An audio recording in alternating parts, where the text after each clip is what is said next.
Friends, मैं हूं आप सबकी दोस्त अर्चना सिंह। आप सभी का मेरे चैनल ज्ञानार्जन में स्वागत है। मैं आपको संस्कृत के कुछ महत्वपूर्ण प्रश्नों को आज लेके आई हूं, जिसका संबंध सीधे सीधे माहेश्वर सूत्र से है। मैं अपने अगले वीडियो में आपको माहेश्वर सूत्र बता चुकी हूं, समझा चुकी हूं और लगभग याद करा चुकी हूं कि माहेश्वर सूत्र कितने हैं, कैसे हैं, उनसे संबंधित कुछ प्रश्न परीक्षा में पूछे कैसे जाते हैं, आज हम यही देखने वाले हैं। कोई भी टॉपिक आप पढ़ लेते हैं, समझ लेते हैं, वो एक अलग बात है, लेकिन उससे संबंधित प्रश्न परीक्षा में कैसे आएंगे और आप उसको समझ के उत्तर कैसे दे पाएंगे, ये महत्वपूर्ण बात है। जैसे कुछ प्रश्नों को मैंने यहाँ लिख रखा है सिर्फ आपको समझाने के लिए कि लगभग परीक्षा में प्रश्न ऐसे ही आते हैं। अब हम देखेंगे, पहला प्रश्न लिखा है अच प्रत्याहार में वर्णों की संख्या कितनी? 9, जिसको हिंदी में आप स्वर जानते हैं। हर प्रत्याहार में वर्णों की संख्या कितनी? 33, जिसको आप हिंदी में व्यंजन जानते हैं कि व्यंजन 33 होते हैं। माहेश्वर सूत्रों की संख्या कितनी है? कुल 14। इत संज्ञक वर्णों की संख्या कितनी है? 14। पूरे माहेश्वर सूत्र जो 14 है, उसके अंत में एक हलंतम वर्ण लगा हुआ है सभी सूत्रों में। तो जितने माहेश्वर सूत्र हैं, यानी कि 14 माहेश्वर सूत्रों के अंत में एक एक हलंतम वर्ण, जिसको हम इत संज्ञक के नाम से भी जानते हैं, इनकी भी संख्या कितनी है? 14। इत संज्ञक वर्णों का दोहराव पूछे। एक वर्ण ऐसा है जो इत संज्ञक भी है और पूरे माहेश्वर सूत्र में उसका प्रयोग भी 2 बार हुआ है, वो है अड़। 2 बार वर्णों का प्रयोग माहेश्वर सूत्र में जो हुआ है वो ह है, यानी इत संज्ञक नहीं पूछ रहा है, अब आपसे पूछ रहा है कि कौन सा ऐसा वर्ण है जिसका प्रयोग 2 बार माहेश्वर सूत्र में हुआ है, तो वो वर्ण है आपका ह। माहेश्वर सूत्र के अन्य नाम जानेंगे। परीक्षा में कभी कभी माहेश्वर सूत्र ना पूछ के कुछ और पूछ ले, जिसके लिए आप प्रिपेयर रहें, तो आप समझ पाएँ कि ये हमसे माहेश्वर सूत्रों की संख्या ही पूछ रहा है।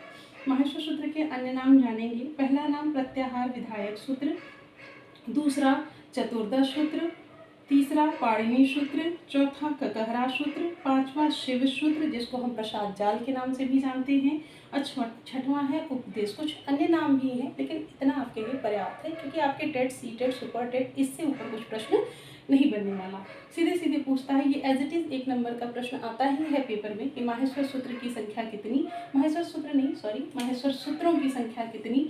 तो 14। कुछ प्रश्न और बनते हैं, जैसे मुख्य स्वर कितने हैं संस्कृत में? तो केवल 5। कौन कौन से? छोटा अ, छोटी ई, छोटा ऊ, री और ले। कुल स्वर पूछेगा, यानी कि अच पूछ रहा है आपसे, जिसकी संख्या है 9। स्पर्श व्यंजन, जिसको हम संस्कृत में ईय प्रत्याहार जानते हैं, उसमें कुल 25 वर्ण है। अंतस्थ व्यंजन बोले, जिसको संस्कृत में हम यड़ प्रत्याहार के नाम से जानते हैं, उसकी भी संख्या 4 है।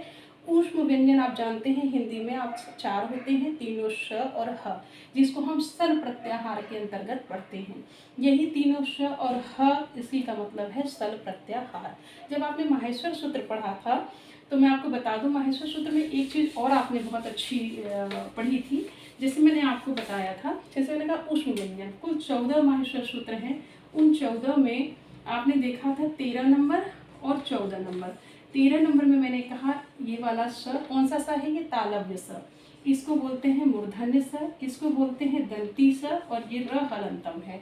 फिर एक लास्ट में ह आता है और ल हलंतम आता है। हमने कहा हमको सल प्रत्याहार चाहिए। क्या चाहिए? सल प्रत्याहार।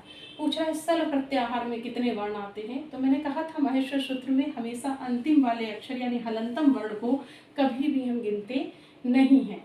सल पूछ रहा है, यानी इस वाले स से उठा के इस वाले ल तक हमसे पूछ रहा है। इसके अंतर्गत वर्ण कितने हैं हम काउंट कर सकते हैं, 1 2 3 4, यानी सल प्रत्याहार में कुल कितने वर्ण हैं? 4। और आप देख पा रहे होंगे तीनों श और ह, इसी को हम ऊष्म व्यंजन के नाम से भी जानते हैं। अगर हम हिंदी में कहें तो ऊष्म व्यंजन, और संस्कृत में कहें तो सल प्रत्याहार।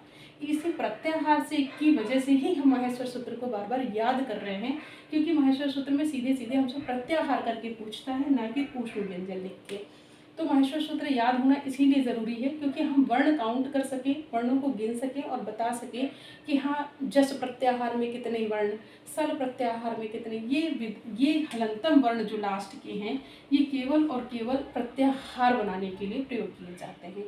बाकी इसका माहेश्वर सूत्र में कोई गिनती नहीं किया जाता। तो कुछ इस तरह के प्रश्न आपको परीक्षा में देखने को मिलेंगे। इनको नोट ज़रूर करिएगा, एक प्रॉपर नोट्स बनाइएगा। जिन लोगों ने संस्कृत कभी नहीं पढ़ी, मैं बिल्कुल बेसिक से पढ़ा रही हूँ। बेसिक पहला चैप्टर ही माहेश्वर सूत्र से है, जिससे कम से कम 2 से 3 प्रश्न आने ही आने हैं। पहले भाग में मैंने आपको माहेश्वर सूत्र पढ़ाया था, अब दूसरे भाग में आप हमसे कुछ संबंधित प्रश्न भी पढ़ लिए। तो मैं उम्मीद करती हूँ कि माहेश्वर सूत्र का लगभग चैप्टर आपको समझ आ गया होगा। उसको नोट ज़रूर करें, नोट ज़रूर बनाएं। मेरा चैनल अच्छा लगा हो तो उसे लाइक कीजिए, सब्सक्राइब कीजिए। शुक्रिया।